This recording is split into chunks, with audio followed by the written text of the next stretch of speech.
the Super Eagles of Nigeria will not and cannot qualify for this World Cup. I'm saying it. Let me tell you, the world has left us behind. We are deceiving ourselves. The world has left us behind. You're talking about Rwanda. Do you know the multi-million dollars have been invested in that Rwanda sports as a whole?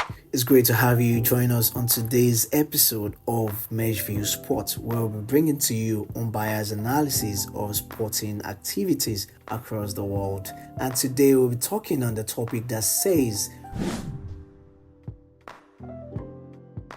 so join me as I welcome John Ojetunde and Abiodun Ajose. Moshood, it's nice to be on the program, and going by the drama that surrounds the Super Eagles of Nigeria and Nigerian football right now, I think having Finidi in a top discussion on a top program like this is a wonderful one. So it's nice to be on the program.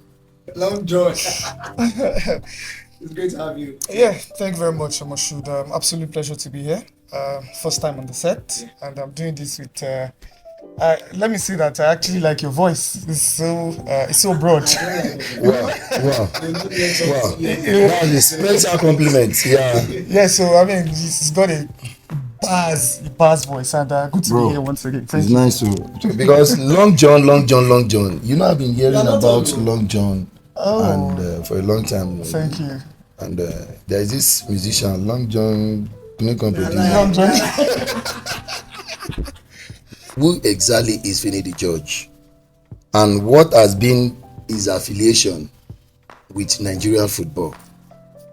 Has there been a time where he had this sort of having the opportunity or the grace to get so close to what we can say as the traditional philosophy of Nigerian football? Finidi George has been a wonderful person. He's 53 right now.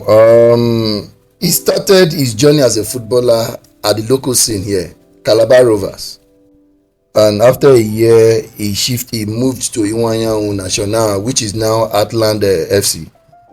And after Atland, he went to Sharks. And if I need to quickly say this, Sharks is just the reformed Rivers United. Sharks had to merge with Rivers United some years ago, because then Sharks actually went on relegation. So Dolphin, who actually still in the MPFL as at that time, or NFL as at that time, so the government actually merged the two of them together to get the slot of Dolphin in the league. So one way or the other, Finidi actually enjoy the foundational structure of his footballing career right here in Nigeria. So Finidi now being the person that will be so suitable for the Super Eagles of Nigeria, most importantly at this kind of a period where you can definitely say a whole lot of things that has actually been coming from the glass house, which has not been helping the Super Eagles of Nigeria. To quickly say this, the last time out at the World Cup qualifier, which was for the last World Cup, the Qatar 2022, the Super Eagles of Nigeria could not make it there. But Finidi, as a person, the first ever World Cup ticket that the Super Eagles of Nigeria actually picked, which was in USA 94, he was among those crops of players that actually got the country that great qualification. And during this period, this guy has been very, very integral to the Super Eagles of Nigeria. So by the time you mention 1, 2, 3 names, the fourth one must definitely be Finidi George. If the first 3 you mentioned, his name wasn't so mentioned. And I could remember he got a goal at the World Cup against Greece. And one thing that comes to mind is his celebration, the urinating dog celebration he had against Greece.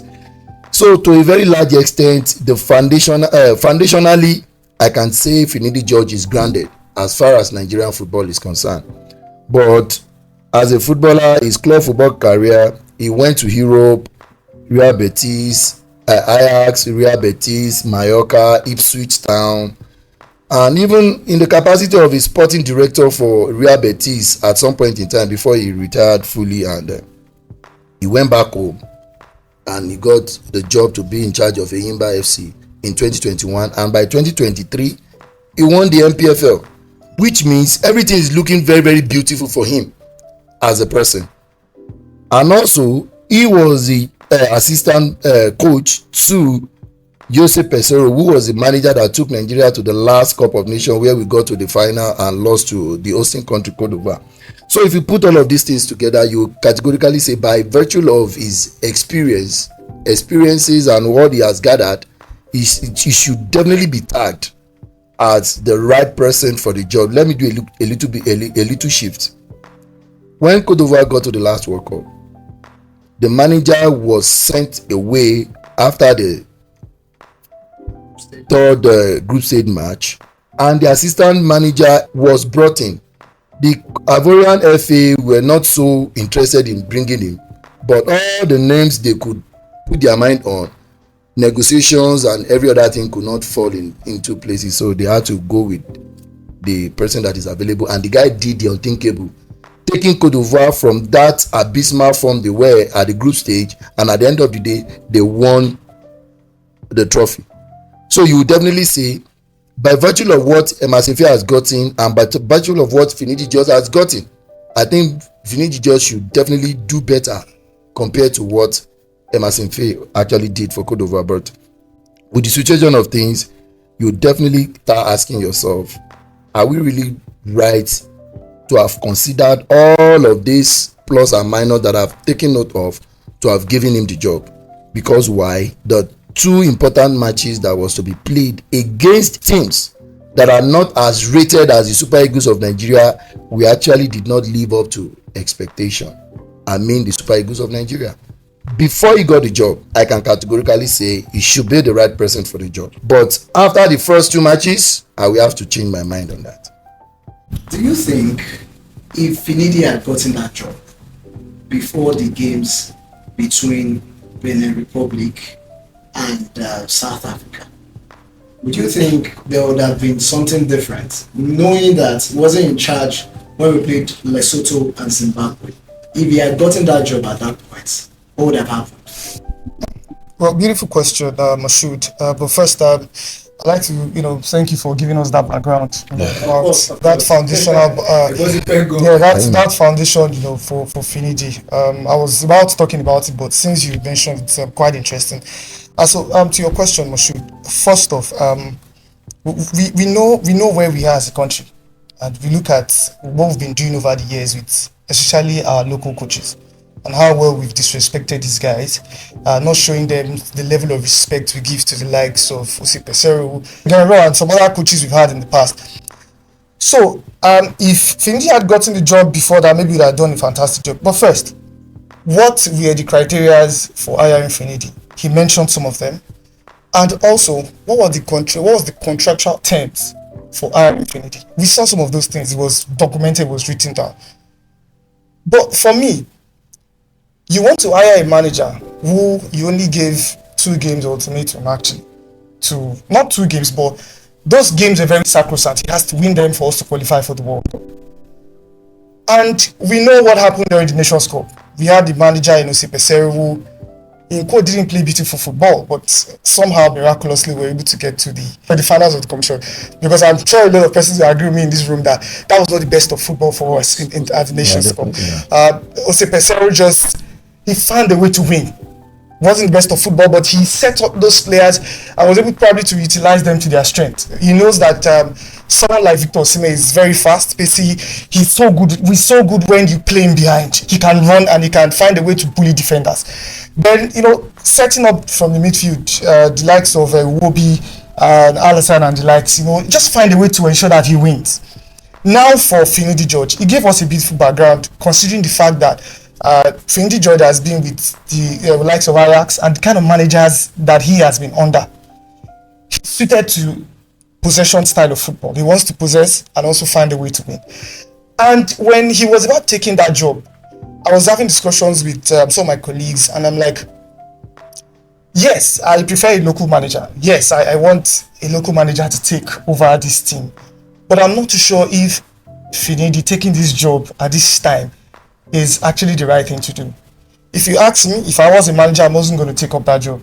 Reason being that the Super Eagles, they are not actually at their best. Of course, you can talk about the Nations Cup that we had a very good outing. But foundationally, I mean structurally, organizationally, you know that this team is actually in a decline. This is not the best Super Eagles team we've had. See, the Finidi George team that you mentioned back in the day, you know how lovely they are as a team. Even when he was playing in Ajax, the Tijani Babangizas of this world, Karibo West, you can mention, we had the best of the best back in the day. But what we have now, yes, talent-wise, amazing. But management of this talent is a problem. Even, we've also had this argument somewhere that this crop of Super Eagles players that we have, if you mention them individually, they actually play for, I mean, some of the top clubs in the world. You mentioned likes of Boniface, Victor Osimhen. But it's hard for us to utilize the strength of these boys to be able to make something out of this team. And Finidi, like I said, he knows the team very well. Before Finidi, we were talking about Amunike. Amunike was the name that was being touted. People talk about Amunike taking up the job because of the fact that Amunike too had a good outing with Tanzania, and so many people thought, okay, Amunike would actually be good for the job. But I don't know. Finally switch back to Finidi. Of course, Finidi had a good outing with Eimba, and people thought at Eimba, not even people thought, I thought that he had a good outing with them because of the style of play, the way he plays, and the manner to which he also won the league.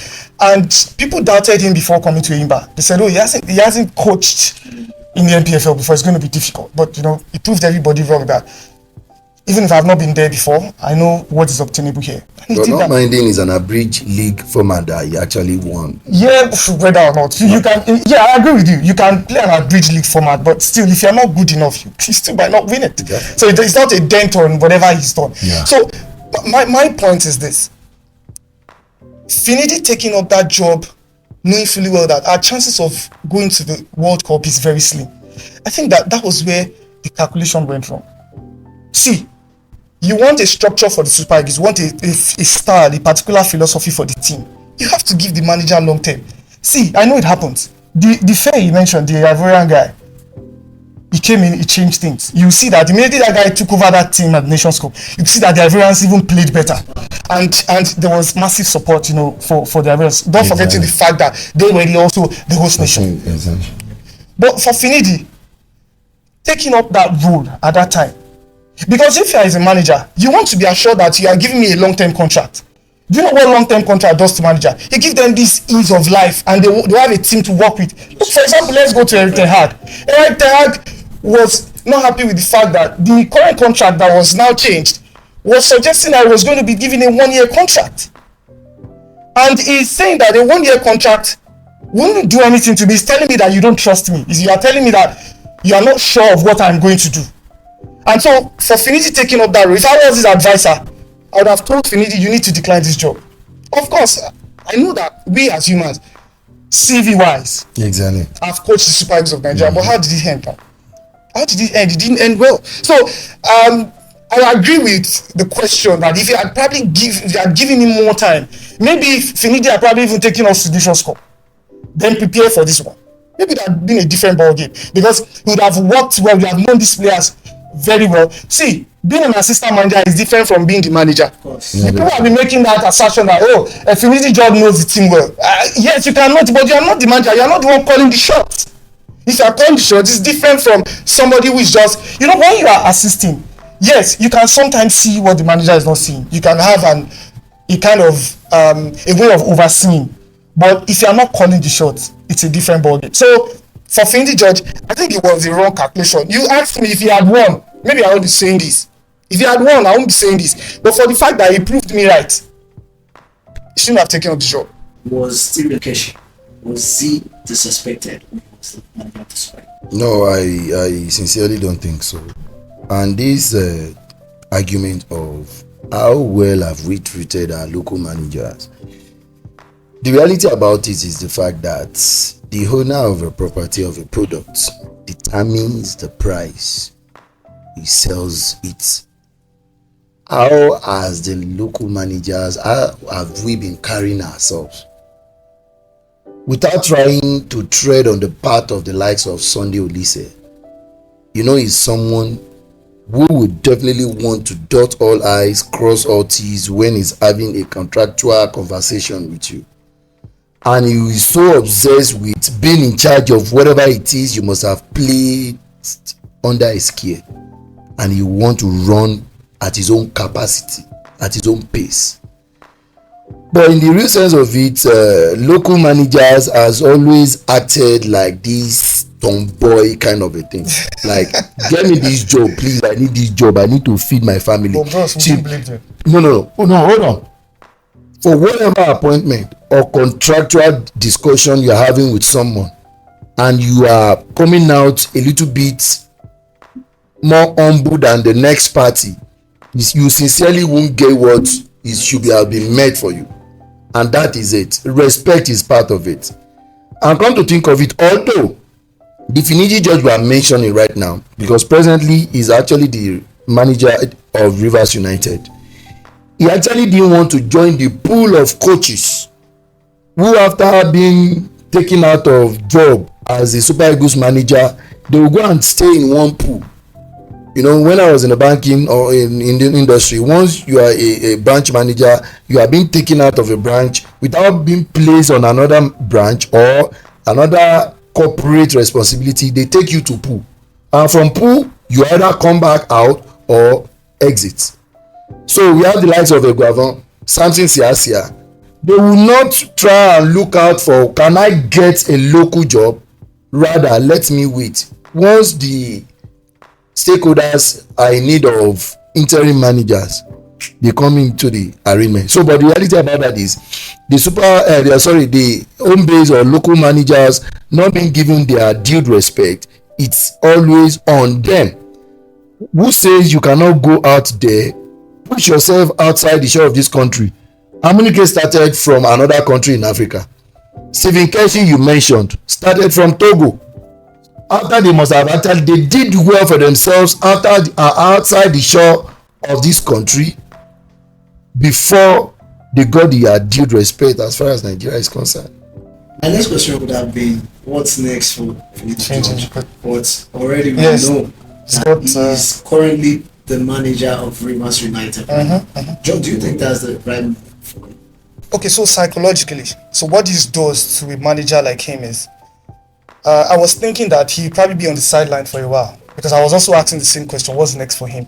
But for you to now be the coach of a team like Rivers United, which is one of the best teams in the NPFL as we speak, I mean, it says a lot about him. It tells you that this guy is actually valued.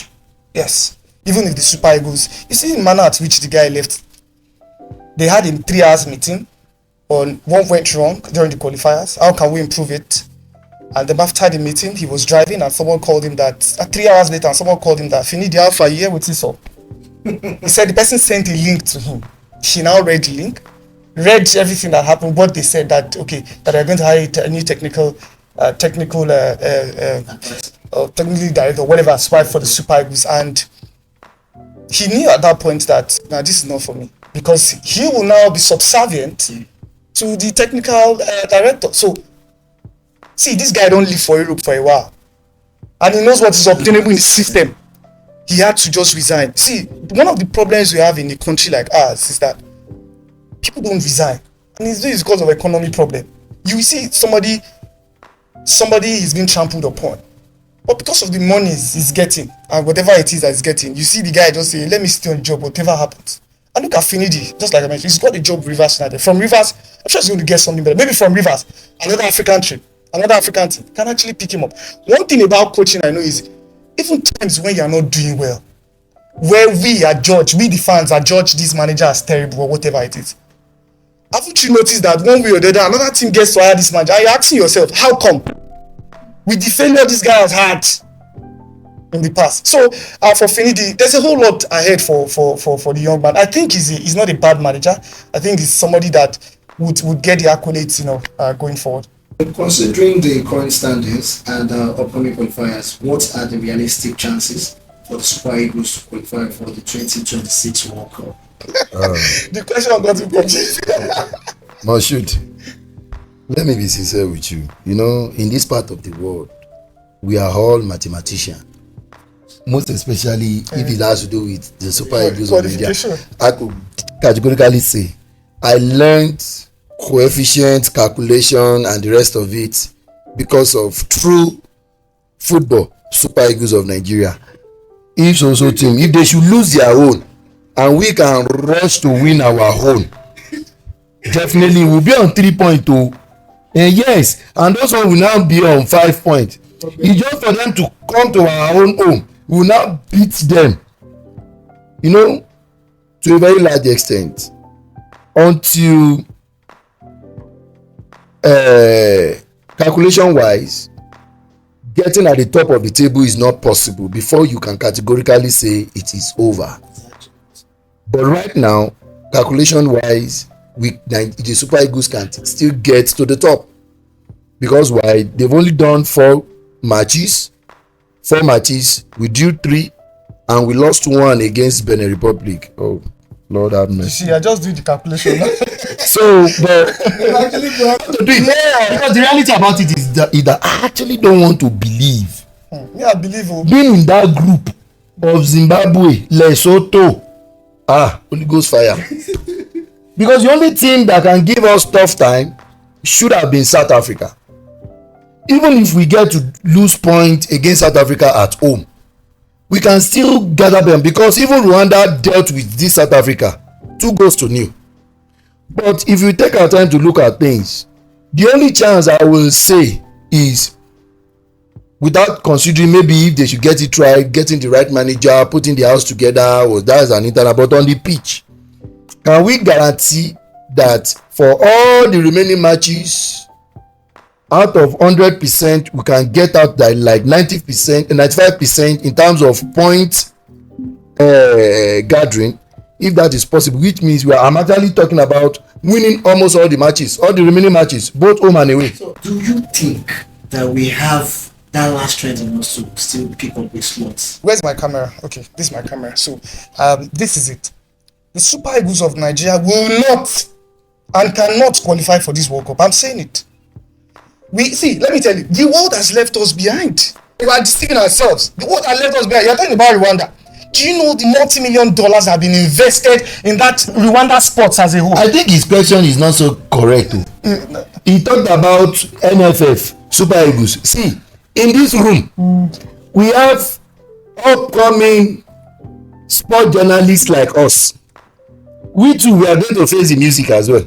See, let me tell you, I am being realistic here. Yeah, you're being good. Yeah, okay, for sports journalists, what are they looking for? What's it called now?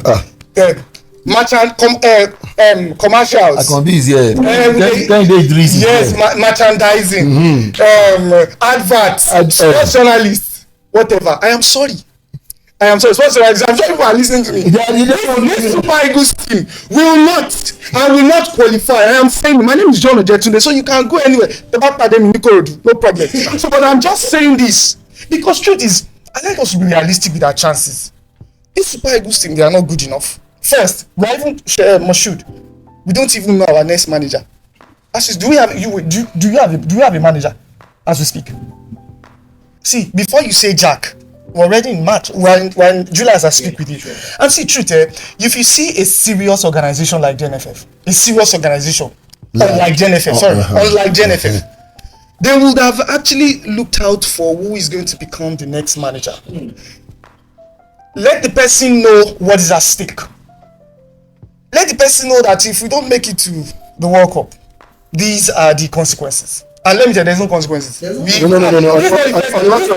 first time we've not made it to the World Cup. See, I'm actually defending the NFF. But the reality about that is, we are talking about a case of a manager resigning, not them sacking one. If somebody should resign from his duty. You saw the circumstance that led to him resigning. No, I'm not blaming any party. Yeah, because I'm only saying, like, Finidi George resigning his position as the coach might really be something that came without them really expecting this is going to happen. Or maybe it was the arrangement to fuse him out so as for them to have their way. But the reality about it is the fact that I don't see NFF. See, let me tell you this. I don't see NFF being at the receiving end negatively if Super Eagles of Nigeria did not qualify for the World Cup. Listen, Their bags of cash will still be distributed whichever way. Although if the World Cup ticket has actually been picked one way or the other, you can categorically say a whole lot of things would have actually rubbed in for them and the reality. But Nigerian football fans, journalists, upcoming journalists who actually wanted a space. they will not die. There's Gary, Gary, you drink Gary, so we definitely have to wait for another 4 years. Just the way we waited after not getting the qualification for Qatar. See, we can say arithmetically Super Eagles of Nigeria might not qualify, but because as far as the mathematics is concerned, it is still reachable for us to get at the very top. I love you are so hopeful. I love your But I'm blessed your to see that optimism. also because he will not be disappointed. I love your I'm optimism. preparing to be disappointed at before going to the Nations Cup, a whole lot of argument like we don't want Jose Pesero to take us. I mean the Nations Cup. We don't want Jose Pesero to take us to the Nations Cup when you have this Sunday Dare, the former sports minister, talking about you cannot sack Jose Pesero. This is this and that, all those drama. But for him to have actually been taken as the assistant manager, maybe he was actually poised. He was actually arranged, structured to take over all the drama of Amunike and one or two other guys. We are actually trying to look at them. Maybe all those ones are just to distract us.